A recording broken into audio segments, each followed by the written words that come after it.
Electric वाटत होतो त्यावेळेला पैसे मिळाले त्यावेळेला त्या संघटना कामाच्या होत्या. आपले लोक आपले पैसे पोहोचवण्याचे अधिकार आले आणि मिळाले. आता सर्वांना पैसे आपले मिळण्यासाठी एकत्र येणं गरजेचं आहे आणि या दिवाळीपर्यंत सतत कर्तव्य आहे. आणि राष्ट्रीय आरोग्य अभियान कंत्राटी अधिकारी कर्मचारी संघटना एकत्रीकरण समिती महाराष्ट्र राज्य यांचे वतीने पुकारलं गेलेलं बेमुदत कामबंद आंदोलन. आमचे काही मागण्या आहेत. कंत्राटी आरोग्य कर्मचारी बरेच मागण्या आहे की आम्हाला पहिले तर सेवा नियमित करावे. सेवा नियमित करण्याच्या संदर्भात एक GR निघालाय 14 मार्च 2024. पण तो GR निघाला, शासन निर्णय झालाय, पण त्याला अजूनपर्यंत अंमलात म्हणजे त्याच्यावर काही कारवाई केली नाही, कोणालाच नियुक्ती दिली नाहीये. तर आमची मागणी, प्रमुख मागणी तीच आहे की आमची शासन सेवा नियमित करावे.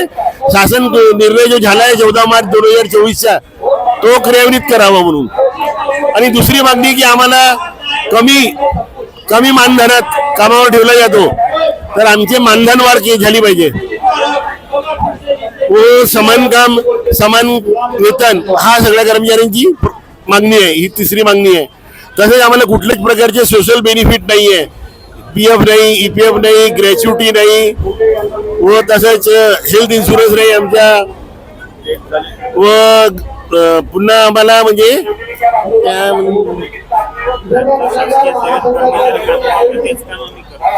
नियमित कर्मचाऱ्यांचे सरकार आम्हाला त्याच्यापेक्षा जास्त 24/7 आम्ही कामावर राहतो तत्पर. आरोग्य सेवा तुम्ही समजू शकता की हे अति दक्षता सेवा देते. आम्ही गव्हर्नमेंटला वारंवार आता आमची सेवा मागील 23 वर्षाची झाले कॉन्ट्रॅक्ट बेसिसचे.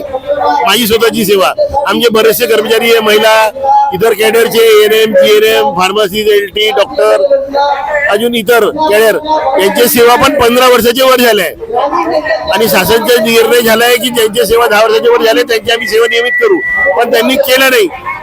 तो जो निर्णय झालाय तो लवकरात लवकर क्रियान्वित करावा आणि आमचे ज्यांचे कर्मचारी जे नियमामध्ये बसतात GRच्या अनुषंगाने त्यांना तत्काळ ऑर्डर देण्यात यावे आणि इतर कर्मचाऱ्यांना बाकीचे इतर लाभ द्यावे ही विनंती.